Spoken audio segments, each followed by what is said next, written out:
Example number 12 है, find the conjugate of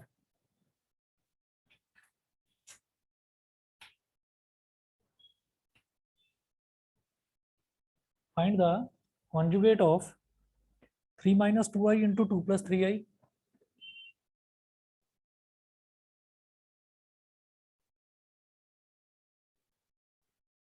3 minus 2i into 2 plus 3i upon 1 plus 2i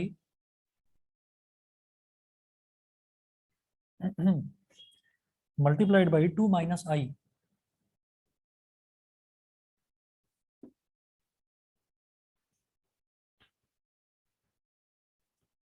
ठीक है, अब जरा देखिएगा कि हम जब भी कॉन्जुगेट की बात करते हैं तो कॉन्जुगेट निकालना कोई बड़ी बात नहीं है। पहले मुझे क्या करना होगा कि जो भी ये कॉम्प्लेक्स नंबर दे रखा है इसको मुझे a प्लस आई बी की फॉर्म में कन्वर्ट करना है। a प्लस आई बी की फॉर्म में कोई भी कॉम्प्लेक्स नंबर होता है उसको हम बोल देते हैं z। ठीक है, तो ये जो कॉम्प्लेक्स नंबर दे रखा है इसको हम z बोल देंगे।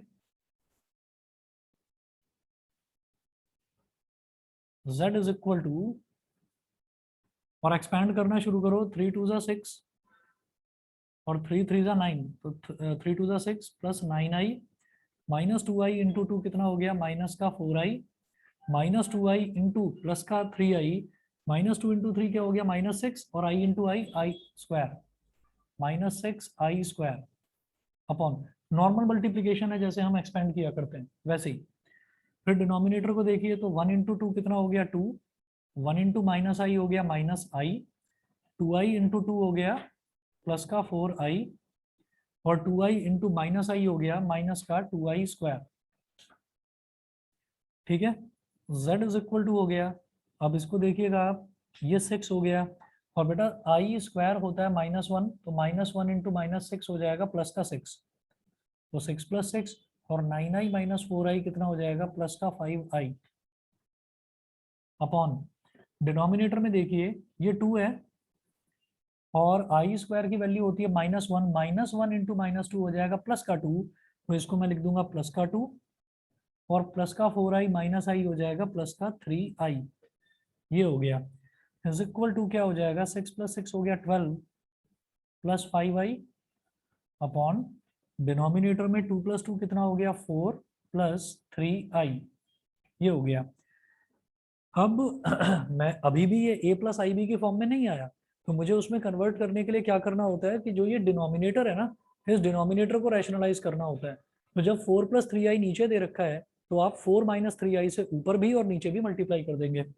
आपने यहाँ पर मल्टीप्लाई करा 4 माइनस 3i से डिनोमिनेटर में मल्टीप्लाई करा और न्यूमरेटर में भी आपने 4 माइनस 3i से मल्टीप्लाई कर दिया।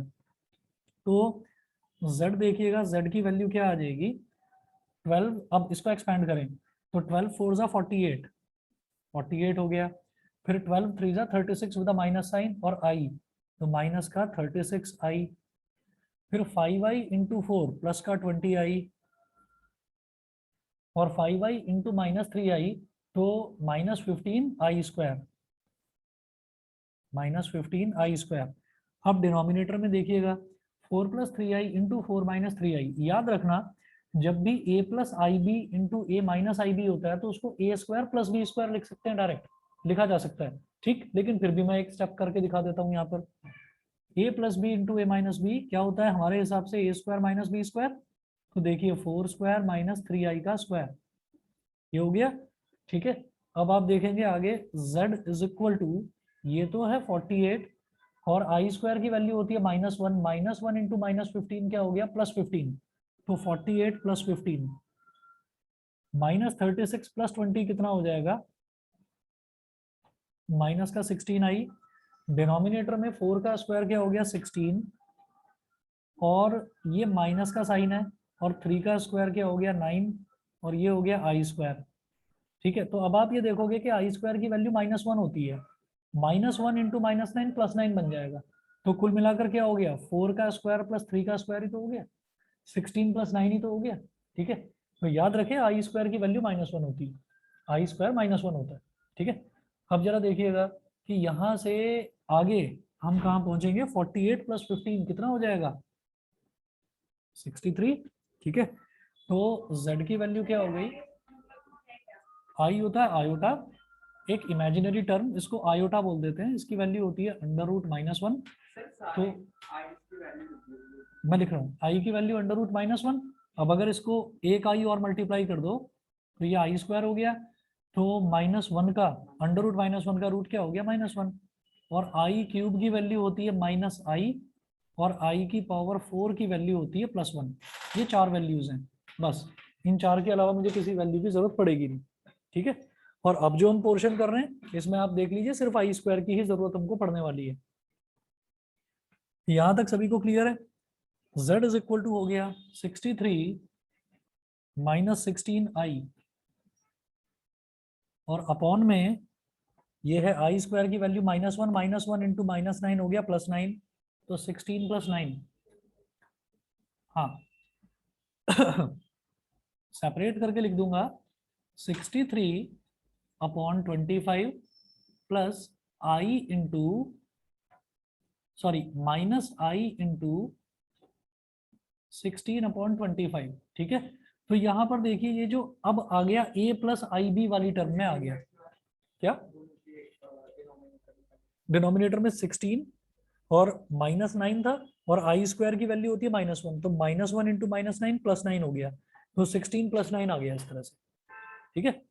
तो अब आप ये देखो कि मैंने अब इसको स्प्लिट करके लिख दिया 63/25 और -16/25, और आई तो था ही मल्टीप्लीकेशन में। अब जब हमसे कॉन्जुगेट की बात करी जाती है तो कॉन्जुगेट का मतलब सिर्फ और सिर्फ इतना होता है कि आप जो इमेजिनरी वाला टर्म है उसका साइन बदल दो, बस ये। और उसको लिखने का क्या तरीका होता है, z है ना, तो इसको हम लिख देते हैं z बार। z बार क्या हो जाएगा 63/25, माइनस था ना इमेजिनरी का साइन, रियल टर्म का साइन तो सेम रहेगा, इमेजिनरी का साइन आप चेंज कर देंगे, तो प्लस का i 16/25। यही हमसे पूछा जा रहा था कि आप ये जो पूरा आपको एक कॉम्प्लेक्स नंबर दे रखा है इसका आप कॉन्जुगेट बताएं। बताइए सभी को क्लियर है? अर्जुन, दीपांशी, देवशी, दिवस, हर्षिता, कृति, बताइए। Yes sir. ठीक है, चलिए जी अगला देखते हैं, ये एग्जांपल नंबर 12 था। नेक्स्ट देखेंगे एग्जांपल नंबर 13। 13 में है find the modulus and argument of the complex numbers. Modulus और आर्ग्यूमेंट करवाऊं आप लोगों को, है नहीं वैसे सिलेबस में, छोड़ू कर छोड़ देंगे ये दो। तो। हाँ चलिए, इसके बाद अगला देखते हैं बेटा एग्जांपल नंबर 14। एग्जांपल 14 है, 14 में if x + iy is equal to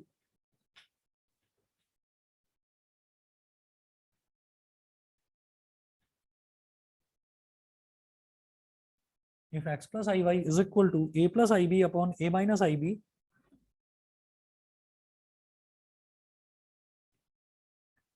then prove that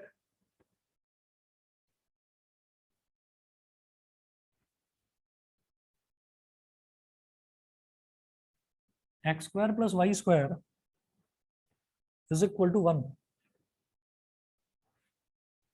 x² + y² is equal to 1, ये काम करना है हमको। कैसे करेंगे?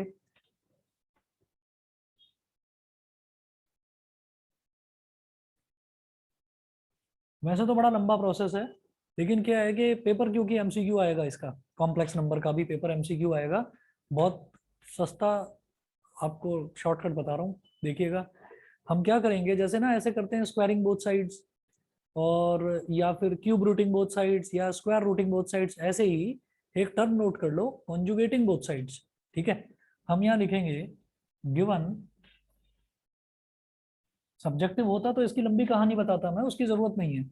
Given x + iy is equal to a + ib upon a - ib, ठीक है। अब क्या करिए,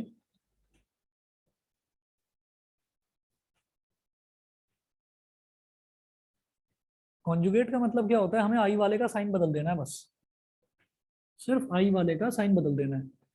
सर फिर यहाँ उनको लिखूंगा, मल्टीप्लाई करना। बस यही काम करना है, कॉन्जुगेटिंग बोथ साइड्स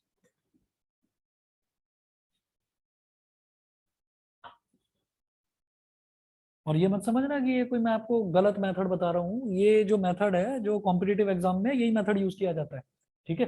क्योंकि वहां पर टाइम लिमिटेशन होती है हमारे पास। इसको इक्वेशन नंबर 1 बोल दिया। कॉन्जुगेटिंग बोथ साइड्स करा तो जहां जहां पर भी आई है हमारा आई, आई का साइन बदल देना बस दोनों तरफ। ठीक, तो ये x प्लस आई वाई का तो बन जाएगा बेटा x minus I Y. Right hand side में क्या लिखा हुआ है a प्लस आई बी, इसका बन जाएगा a minus I B. Denominator में क्या है a माइनस आई बी, तो इसका क्या बन जाएगा a प्लस आई बी। ठीक है, हो गया कॉन्जुगेट। अब ये हो गई हमारी इक्वेशन नंबर 2। ठीक, मैं एक चीज जानता हूं कि जैसे मैंने आपको यहां पर बताया था कि 4 + 3i और 4 - 3i, है ना, अगर इसको मल्टीप्लाई करेंगे तो जब भी a plus I B into A minus I B होगा तो हम उसको a² + b² बोल देंगे। उसको हम प्रूव भी कर सकते हैं। हमें क्या करना है, इक्वेशन 1 और इक्वेशन 2 को मल्टीप्लाई कर देना है। मल्टीप्लाई फर्स्ट एंड सेकंड, क्योंकि मुझे पता है कि x प्लस आई वाई और x माइनस आई वाई को मल्टीप्लाई करूंगा तो हमारे पास x² + y² आ जाएगा, वही मुझे प्रूफ में लेकर आना है। तो मैं इस वजह से यहाँ पर कर रहा हूँ मल्टीप्लाई इक्वेशन 1 एंड 2। बताता हूँ अभी, पहले नोट करो, मल्टीप्लाई इक्वेशन 1 एंड 2। इन दोनों इक्वेशंस को हमने मल्टीप्लाई कर दिया। मल्टीप्लाई करेंगे तो लेफ्ट हैंड साइड इसकी लेफ्ट हैंड साइड में मल्टीप्लाई हो जाएगी, इसकी राइट हैंड साइड इसकी राइट हैंड साइड में मल्टीप्लाई हो जाएगी। तो देखो x plus I Y into X minus I Y is equal to, इसका राइट हैंड साइड क्या है, a plus I B upon a minus I B, और इसका राइट हैंड साइड क्या है, a minus I B upon a plus I B. A plus I B से ए plus I B cancel, A minus I B से ए minus I B cancel. ये काम तो हो गया। यहाँ क्या दिखाई दे रहा है, जैसे कि a plus B into A minus B, लेकिन साथ में आई वाला टर्म है ना। हाँ, तो अगर दोनों में ही आई वाला टर्म आ जाता है, ए यहाँ पर है x plus I Y into X minus I Y, इसको सीधा सीधा लिख दो x² + y² is equal to 1। ये हम यहाँ पर भी देख चुके हैं, 16 - 9i² आया था, तो अल्टीमेटली 16 + 9 ही करा था हमने उसको, तो वो x² + y² ही हो जाता है। क्लियर है, बताइए ऑनलाइन वाले बच्चे बताएं। Yes sir. क्लियर है, हाँ श्योर। चलिए जी, अगला देखते हैं, एग्जांपल नंबर 14 के बाद में है 15। 15 क्वेश्चन देखिएगा। इसमें इन्होंने क्या दिया है, find real theta such that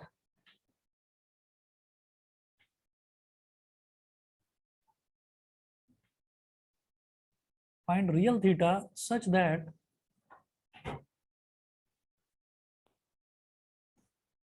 real theta such that 3 + 2i sin theta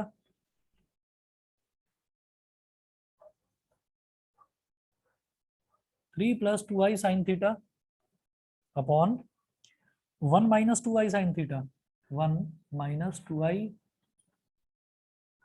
sin theta is purely real, is purely real। ठीक है, मुझे थीटा की वैल्यू बतानी है कुछ इस तरह से कि ये जो पूरा कॉम्प्लेक्स नंबर दे रखा है it is purely real. Purely real का मतलब क्या होता है, याद रखिएगा। जैसे मान लो मैंने यहाँ पर लिखा x प्लस आई वाई, तो प्योरली रियल का मतलब होता है कि उसका इमेजिनरी पार्ट 0 हो जाए। अगर इमेजिनरी पार्ट 0 हो गया, इमेजिनरी पार्ट है ही नहीं, तो फिर तो वो रियल नंबर हो गया ना। ठीक है, अच्छा अगर हमसे ये बोला जाता है प्योरली इमेजिनरी, तो प्योरली इमेजिनरी का मतलब क्या होता है कि उसका रियल पार्ट 0 हो जाए, कि उस कोई एक ऐसा नंबर है जिसमें रियल नाम की कोई चीज ही नहीं है, कोई रियल पार्ट ही नहीं है, तो वो प्योरली इमेजिनरी नंबर हो गया। तो हम ऐसे में क्या करेंगे, इन्होंने बोला प्योरली रियल, तो पहले इसको मैं इस स्टैंडर्ड फॉर्मेट में लेकर आऊंगा, x प्लस आई वाई वाले स्टैंडर्ड फॉर्मेट में लाऊंगा। लाने के बाद फिर जो उसका इमेजिनरी पार्ट है उसको हम 0 के बराबर रख देंगे। उसको 0 के बराबर रख देंगे तो जो बचा कुचा नंबर है वो प्योरली रियल ही बचेगा। ठीक है, तो कभी भी किसी नंबर को प्योरली रियल बोलना होता है तो उसके इमेजिनरी पार्ट को 0 रख दो। कभी भी किसी नंबर को प्योरली इमेजिनरी बोलना होता है तो उसके रियल पार्ट को 0 रख दो। अभी करके दिखाता हूँ, देखिए।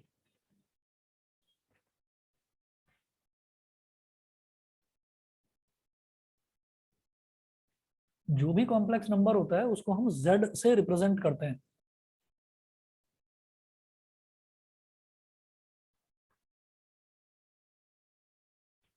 z is equal to 3 + 2i sin theta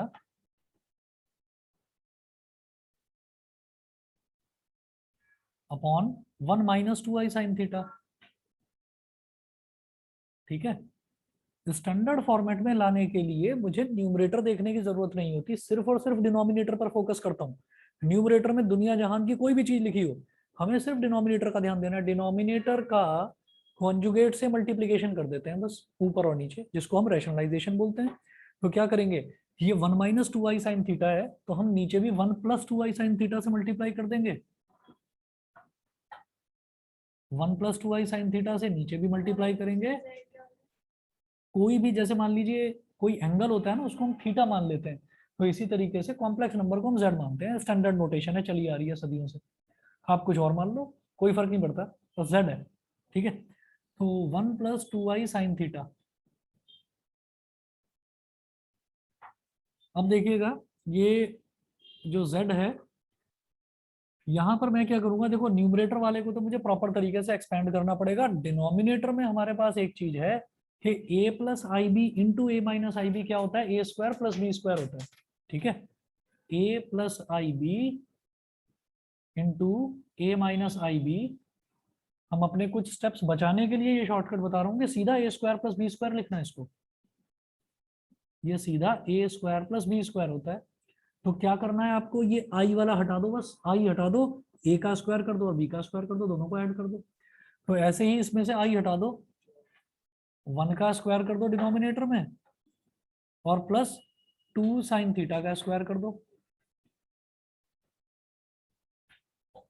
online वाले बच्चे समझ पा रहे हैं, बताइए। हर्षिता, कृति, दिवस, सर। बताइए। हाँ, चलिए आगे Yes, चलता हूँ sir. फिर। आगे देखिएगा, अब ऊपर वाले को तो एक्सपेंड ही करना पड़ेगा। तो 3 × 1 कितना हो गया, 3 प्लस 3 × 2i sin थीटा क्या हो गया, 6i sin थीटा। ठीक है, फिर 2i sin थीटा इंटू 1 कितना हो गया, 2i sin थीटा। फिर 2i sin theta into 2i sin theta, 2i sin theta into 2i sin theta क्या हो जाएगा, 2i sin थीटा का होल स्क्वायर।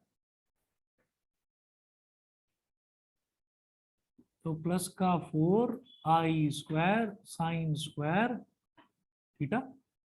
ठीक, z इज इक्वल टू, ये जो i² है, इस i² का मतलब क्या, -1। -1 इंटू 4 क्या हो जाएगा, -4। तो ये बन गया -4 sin स्क्वायर थीटा। 3 के साथ ले आओ, 3 - 4 sin स्क्वायर थीटा। आप कहोगे जी 3 के साथ क्यों लेकर आ गए, क्यों, क्योंकि इसमें इमेजिनरी टर्म आई वाला टर्म है ही नहीं।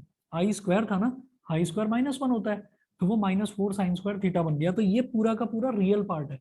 ठीक है, इसमें आई कोई मल्टीप्लीकेशन आई का नहीं हो रहा है, लेकिन इसमें भी आई है और इसमें भी आई है, तो ये इमेजिनरी पार्ट हो गया। इसको क्या लिखेंगे, प्लस का i 6 sin theta plus 2 sin theta. I common ले लिया, 6 sin theta plus 2 sin theta क्या होगा, 8 sin theta.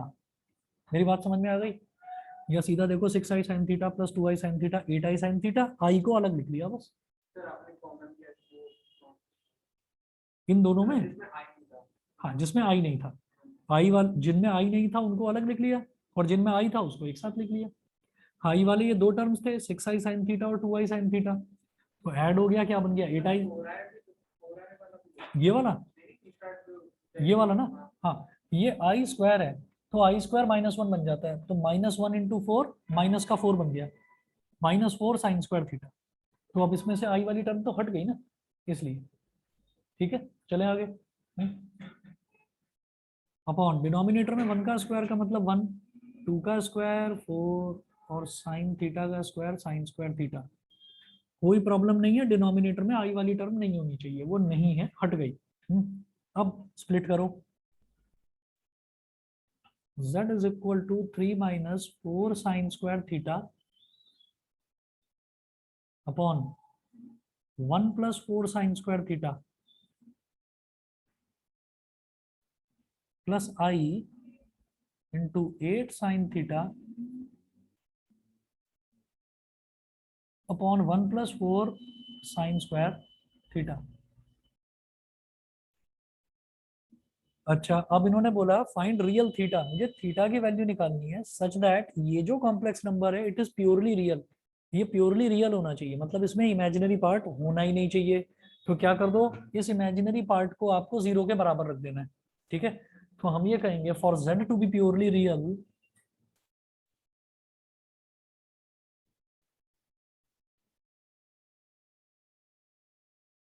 for z to be purely real, its imaginary part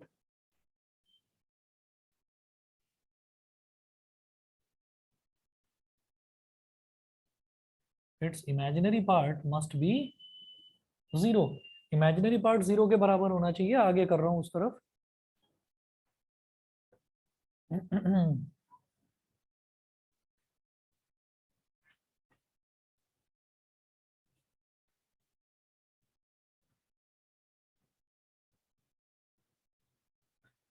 imaginary part यानी कि 8 sine theta upon 1 plus 4 sine square theta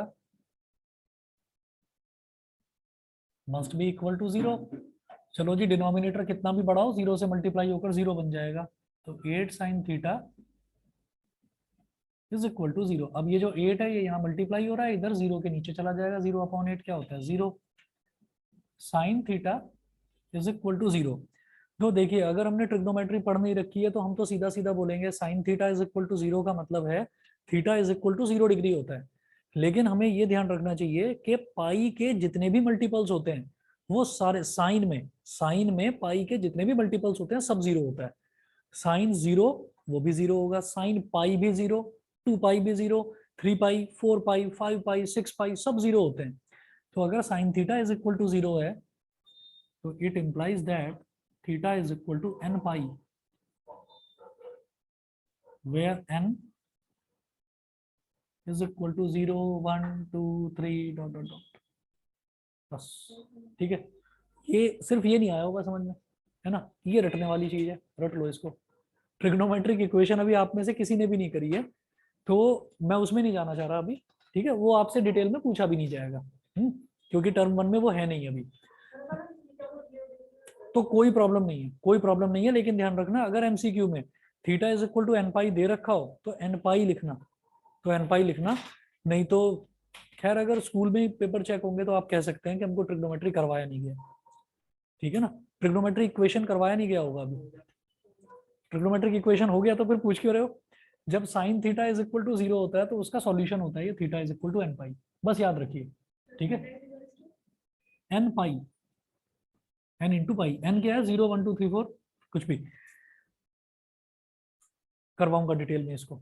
ठीक है, चलिए अब आगे देखें। अगला एग्जाम्पल 16 है, convert the following number into polar form, छोड़ दो इसको। और मैं इसमें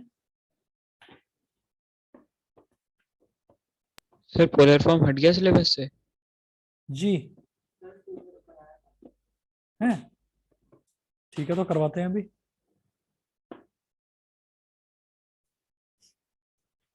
मिसलेनियस एक्सरसाइज जो है ना चैप्टर नंबर 5 की,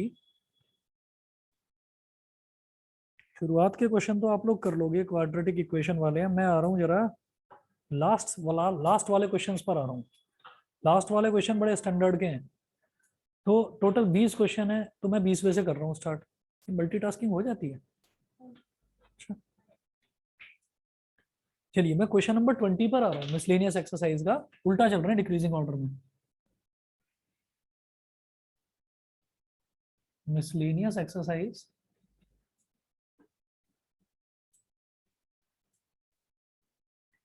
क्वेश्चन नंबर 20 में देखो क्या दे रखा है। If 1 plus i upon 1 minus i की whole power m, if 1 plus i upon 1 minus i की whole power m is equal to 1, then find the least positive integral value of m, then find the least positive integral value of m, याद रखना ये जो integral value है ना, integral value का मतलब क्या है कि ये वो वाला इंटीग्रल नहीं है कि वो क्या कहते हैं कि हमारे कंट्री में बड़ी इंटीग्रिटी है, एकता में अखंडता है, वो वाली चीज नहीं है। ये इंटीग्रल कहाँ से बना है, ये इंटीजर से बना है। इंटीजर का मतलब क्या है कि वैल्यू कुछ ऐसी होनी चाहिए 0 1 2 3 4 3.5 2.7 ऐसी वैल्यू ना हो। Integral value proper value 1 2 3 4 proper value, ठीक है। नेगेटिव होगी तो भी चलेगी, नेगेटिव भी इंटीजर्स में आते हैं, -1 -2 -3 वो भी सब इंटीजर्स में आते हैं। तो जरा देखिएगा क्या ये पूछना चाह रहे हैं। अभी शायद आपको उतना समझ में आया नहीं होगा, मैं सॉल्व करवाता हूँ उसको। एक कॉम्प्लेक्स नंबर है 1 + i अपॉन 1 - i की होल पावर m, ये 1 के इक्वल दे रखा है, ठीक है।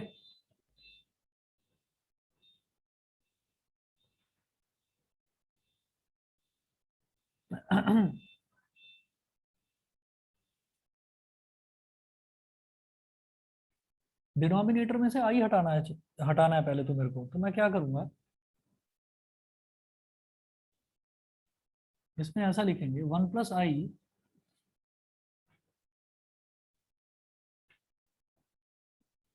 अपॉन 1 - i, इसकी होल पावर m थी ना। तो पहले क्या करो, इसको नीचे भी 1 + i से मल्टीप्लाई और ऊपर भी 1 + i से मल्टीप्लाई। इंटीजर वैल्यू मतलब 0 1 2 3 4 ऐसी कुछ वैल्यू होनी चाहिए, पॉइंट्स में नहीं होगी। इंटीग्रल वैल्यू पॉइंट्स में नहीं आएगी बस। तो इसकी होल पावर हो गई m इज इक्वल टू 1। अब आप ये देखो, अच्छा हाँ जल्दबाजी में ना इस 1 + i से ये 1 + i काट मत देना, ये जबरदस्ती मल्टीप्लाई करा गया है, ठीक है।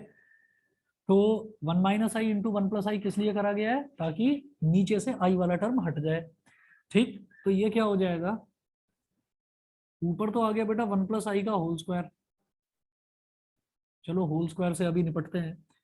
और नीचे जो है, नीचे क्या आ जाएगा, i को हटा दो बस। तो i को अगर हटा दिया तो क्या है, 1 है ना, तो 1 का स्क्वायर प्लस 1 का स्क्वायर। नहीं समझे, रैशनलाइज करा है।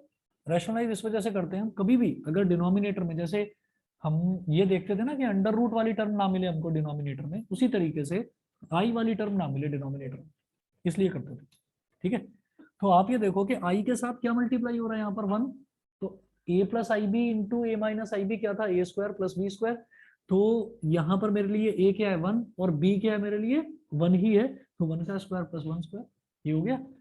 और पावर में क्या है, इसकी power m is equal to 1। चलो अब इसके बाद क्या करेंगे, 1 + i का होल स्क्वायर है, तो जरा न्यूमरेटर को निपटाते हैं। 1 का स्क्वायर प्लस i का square plus 2 into 1 into i upon 1 का स्क्वायर 1, 1 का स्क्वायर 1, 1 + 1 कितना हो गया 2, इसकी whole power m is equal to 1।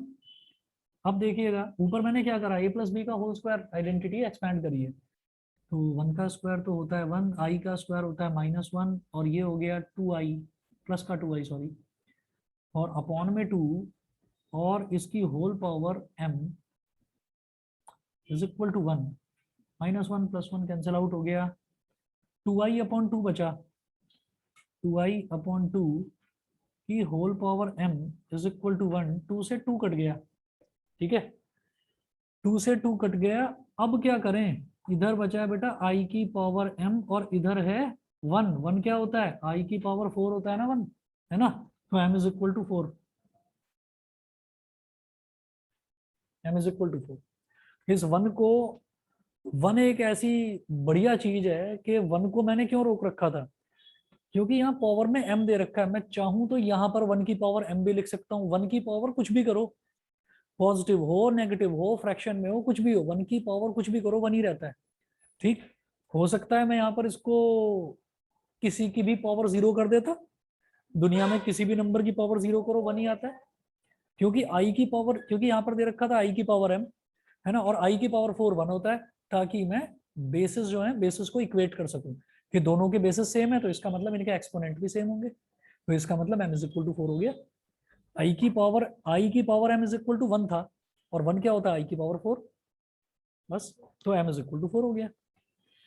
i under root minus 1, i square minus 1, i cube minus i, और i की पावर 4 1।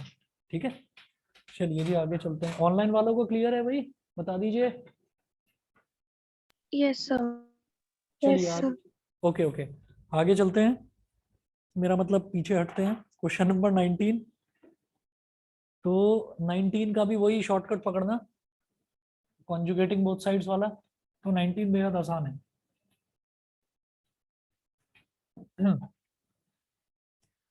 देखो 19 में इन्होंने दे रखा है, if a plus I B into C plus I D,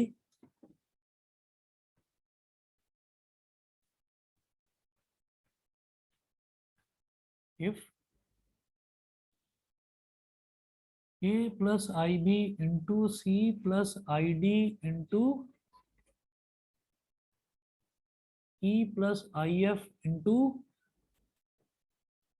g plus I H is equal to capital A plus I into capital B, ये दे रखा है। Show that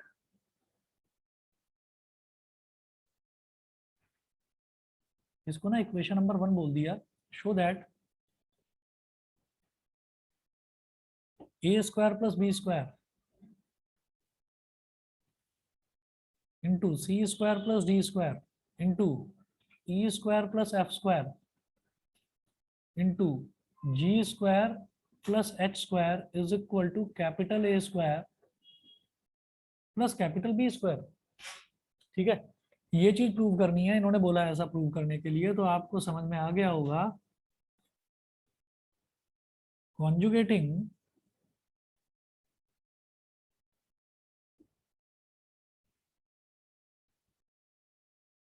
both sides of equation one की दोनों तरफ conjugate कर दो। Conjugate करने का मतलब क्या है, लेफ्ट हैंड साइड में भी जहां जहां पर आई के साइन, सारे आई के साइन बदल दीजिए बस, और फिर दोनों इक्वेशंस को मल्टीप्लाई करो, तभी प्रूव हो जाएगा 2 स्टेप में। बस मैं 1 मिनट में आ रहा हूँ।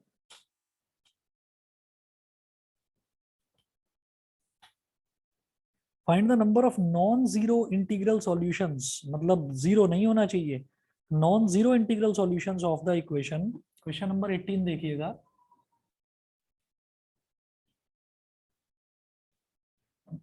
क्वेश्चन में बहुत सारी चीजें हैं जो लिखी हुई हैं इसमें, जो ध्यान से पढ़ना है।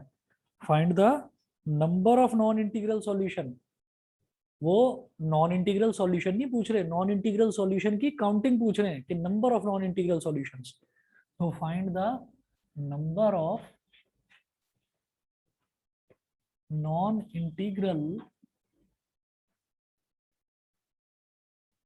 Find the number of non integral, non zero integral solutions. Non zero मतलब उस इंटीजर वैल्यूज में जीरो नहीं लेना है। तो non zero integral solutions of the equation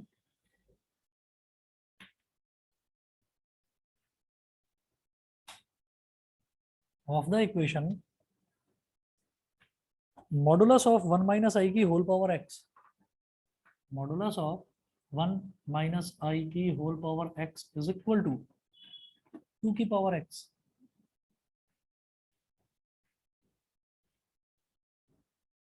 ये ना 1 माइनस आई का मॉड निकालना है मेरे को। मॉडुलस जब भी हम निकालते हैं किसी भी इसका कॉम्प्लेक्स नंबर का, तो कैसे निकाला जाता है देखिए,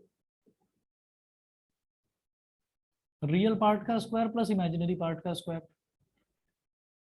रियल पार्ट क्या है 1,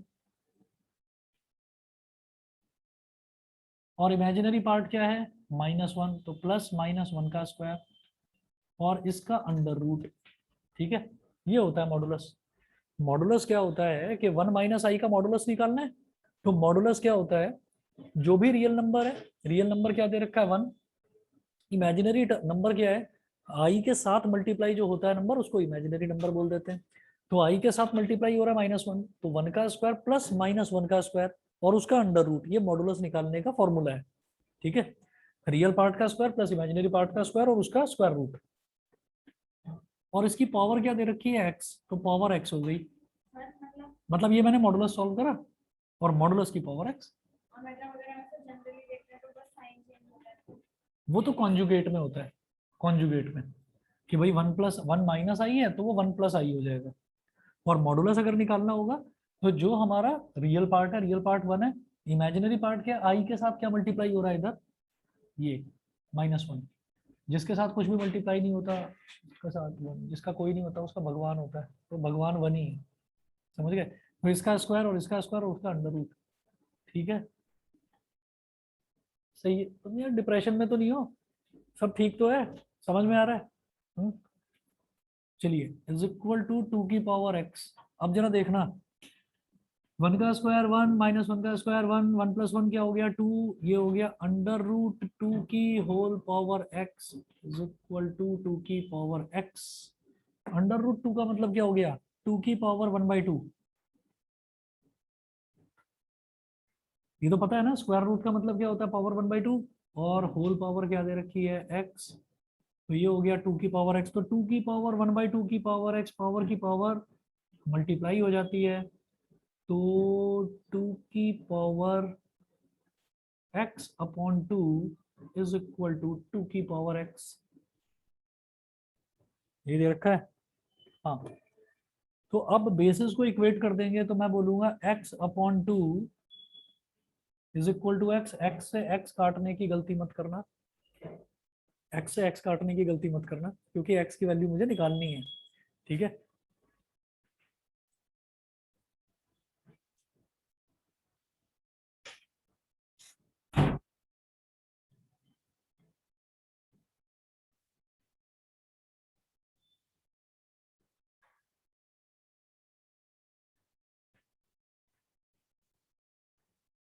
x upon 2 minus x is equal to 0, क्या हो जाएगा, माइनस का x/2 इज इक्वल टू 0। भाई हाफ x/2 माइनस x करेंगे तो माइनस x/2 हो जाएगा, तो minus x is equal to 2 into 0 0, x की वैल्यू 0 आ गई। इसका सॉल्यूशन आया है ये कि x की वैल्यू 0 आ गई, है ना, x की वैल्यू 0 इसका सॉल्यूशन है। वो पूछ रहे हैं कि आप ये बताइएगा कि नॉन जीरो इंटीग्रल सॉल्यूशन बताइए पहले, तो क्या नॉन जीरो इंटीग्रल सॉल्यूशन है इसका, हम ये कहेंगे नहीं है, इसका सॉल्यूशन ही 0 के बराबर आ रहा है। तो non zero integral, integral solution का मतलब क्या है कि उसकी वैल्यू 1 2 3 4 ये होनी चाहिए। सोचिए कि जैसे मान लो ये क्वाड्रेटिक इक्वेशन होती तो x की वैल्यू 2 आती, क्वाड्रेटिक में तो 2 आते हैं सॉल्यूशन। अगर क्यूबिक होती तो x की 3 वैल्यूज आती, 3 रूट्स होते हैं क्यूबिक इक्वेशन के। लेकिन यहाँ पर हमारी x की एक ही वैल्यू आ रही है और वही वैल्यू 0 आ रही है, मुझे 0 वाली वैल्यू नहीं बतानी।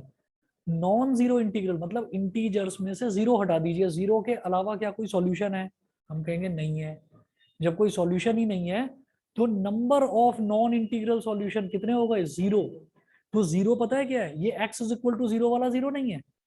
नंबर ऑफ सॉल्यूशंस कितने हैं इसके, इसके नंबर ऑफ सॉल्यूशंस 0 हैं, क्योंकि नंबर ऑफ सॉल्यूशन मुझे क्या बताना है, क्या कोई नॉन इंटीजर वैल्यू है इसकी, हम ये कहेंगे नहीं है। तो इस वजह से number of non integral solutions is 0। हो गई नींद पूरी। दिन में सोया करो, 1 घंटा सो जाया करो। और हाँ, होमवर्क अगर करके आओगे, थोड़ा बहुत पढ़कर आओगे तो थोड़ा अच्छा लगेगा। पढ़ नहीं रहना घर पे, सच सच बता देना यार ये तो गलत है, कभी कभी मत पढ़ो, लेकिन हमेशा पढ़ते रहो। तो number of non integral solutions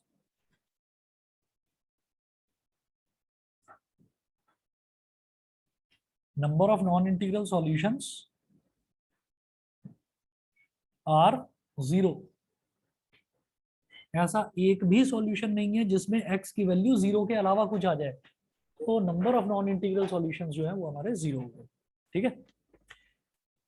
बस जी इतना कर लीजिए, बाकी मिसलेनियस के और क्वेश्चंस करिएगा ट्राई, ठीक है। बहुत जल्दी, आज 19 से मैंने बोला था ना, मैं 20 तारीख के बाद लूंगा टेस्ट। अच्छा मैथ्स का अभी लूंगा, इसी इसी मंथ लूंगा। चलो कॉम्प्लेक्स का ले लेंगे या 2-3 चैप्टर कंबाइन कर लेंगे, अब तो टर्म 1 आने वाला होगा ना, 2-3 चैप्टर कंबाइन कर लेंगे, जैसा तुम कहो। ठीक है, इस बार अनुभव बताएगा टेस्ट किस किस का है, ठीक है। ये भी कुछ हुआ है। चलिए जी, हाँ हाँ अलग से ले लेंगे भाई। ऑनलाइन वाले बच्चों को सभी को क्लियर है? यस